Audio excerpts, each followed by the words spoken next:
this out. On March 13th, Come on! It's time! it's the perfect day Don't touch anything. for a new frozen treat. I'm not eating cake, Olaf, it's for Anna. and it's for Anna.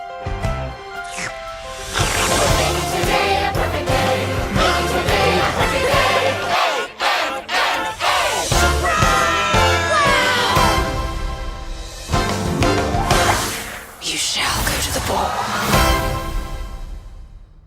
Forget do you want to build a snowman, now it's all about do you want to throw a party.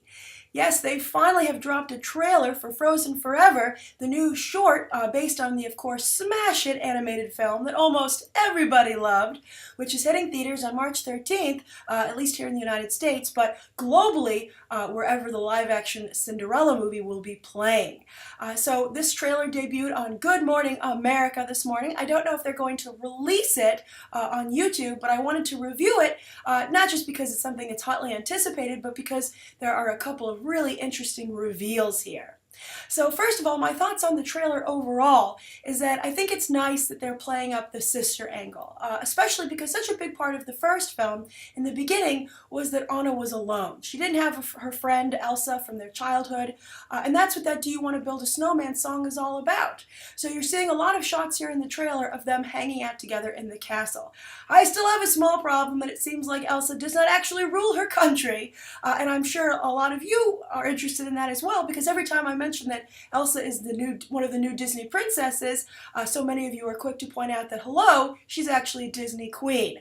And I think that would be a little bit more evident if she did queen-like things. But I guess today's her day off. It's Anna's birthday, of course. She's throwing this party. It looks like a pretty good party, although they continue to have no friends.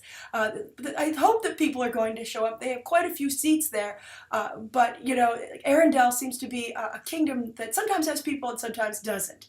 But their most important friends are there, and there's that cute little choir of children as well that they feature, that we see very quickly, that Elsa has put together to have a nice song for Anna. And that's, of course, something else that plays over the trailer, and that's this song, to make today a perfect day.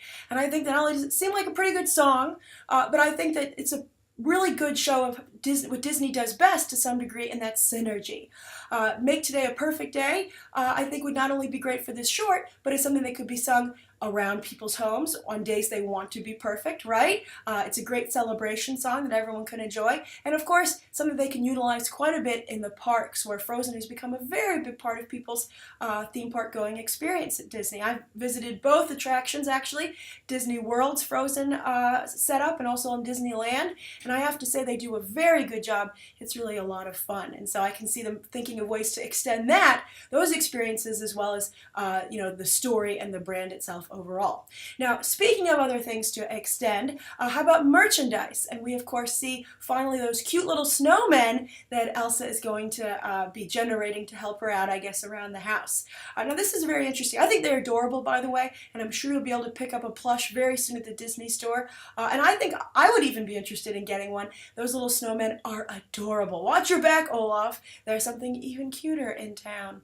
I also think it's interesting that Elsa's really gone to town with this ability to create life, and has created little minions to follow her around, but they're adorable. I also continue to suspect that the people who make Frozen are X-Men fans, because they borrow so much from the X-Men story. Of course, we all like to joke that Professor Xavier, if only he had come for Elsa, she would have had a much different childhood and life. But also there's more. There is these little characters which are very similar to Nightcrawler's current set of Bamfs that he has following him around. Bamfs. If you read X-Men comics currently, he has lots of little versions of himself, like chibi versions, who help him out with everything, and they're just absolutely adorable. And I think someone said, well, why don't we do that for Elsa? These also look like chibi snowmen, which are going to, again, make for adorable toys for you to purchase at the Disney store. But then also, like the X-Men, there's a secondary mutation that Elsa seems to be experiencing. Now, some of you have said she just uses her ice powers to manipulate flowers. But then, look at this book cover. Elsa's doing her traditional, like, snow burst in the air, but it's flower power.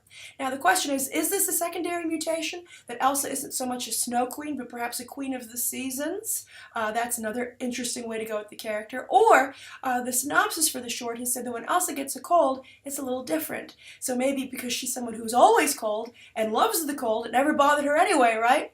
Maybe when she gets a cold, she actually gets a warm, maybe, with flower power. We'll see. Flowers are a very big part of the short. It comes out just in time for spring. You see the sunflower motif used extensively with Anna, and that's something to give her a little something extra as well. So the last thing I wanted to touch on is the different look of the characters, especially in that final shot when Anna loves the party because she loves chaos, but also, of course, you can see the look on her face being like, totally not what I planned, but I'm sure at the end of the day the lesson will be things don't have to turn out how you planned. All that's important is that you have a good time. But you can see the looks of the characters' faces is very different. They're getting rounder, more childlike, and I think that's because the show, not the show, I guess the story is moving more and more away from romance, the romantic angle, and more towards Elsa and Anna's friendship. And I think that's an all-ages story. I think maybe they realize the all-ages appeal, particularly the younger appeal of this brand. And so they're emulating that, the things that demographic is drawn to in the characters. Rounder faces, bigger eyes. They actually look almost like the kid versions of the Disney princesses and queens that they sell in the Disney store, the child versions of the characters that are supposed to be them when they're like 5 or 6 or something. So I think it's interesting to see the looks, the physical looks of the characters evolving as well, and I'm curious, do you love it? Or for those of you who perhaps are the older fans, do you want to see them look more Disney princess-like? Or maybe it's a body image issue, and maybe that's also more favorable. A lot of different things going on here, but it's interesting to see this brand evolve and that they are putting quite a bit in the short, whereas in the Tangled short, we didn't get very much at all. Maybe perhaps Disney Animation learned their lesson there, but it looks like they're giving us quite a bit in Frozen Fever. If they're showing this in the trailer, what's left for the short, right? I think a lot of us, including myself even, are very excited to see it. All right, thank you so much for tuning into my review, and you can check out some other episodes right now.